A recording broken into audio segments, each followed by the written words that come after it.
بسم اللہ الرحمن الرحیم۔ السلام علیکم ناظرین، ایک ایسا درخت ہے جو مسلمان کے مشابہ ہے۔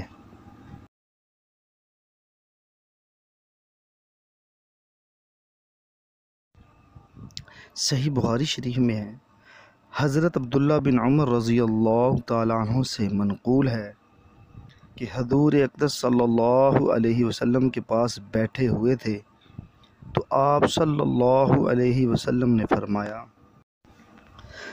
مجھے بتلاؤ وہ کون سا درخت ہے جو مسلمانوں کے مشابہ ہے، جس کے پتے جھڑتے نہیں، نہ جھاڑو میں نہ گرمیوں میں، جو اپنا پھل ہر موسم میں لاتا رہتا ہے۔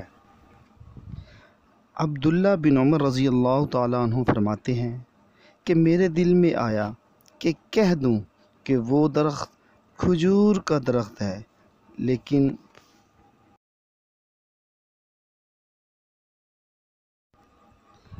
میں نے دیکھا کہ مجلس میں حضرت ابوبکر صدیق رضی اللہ تعالیٰ عنہ اور حضرت عمر رضی اللہ تعالیٰ عنہ ہیں اور وہ خاموش ہیں، تو میں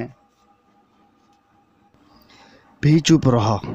حضور اقدس صلی اللہ علیہ وسلم نے ارشاد فرمایا، وہ کھجور کا درخت ہے۔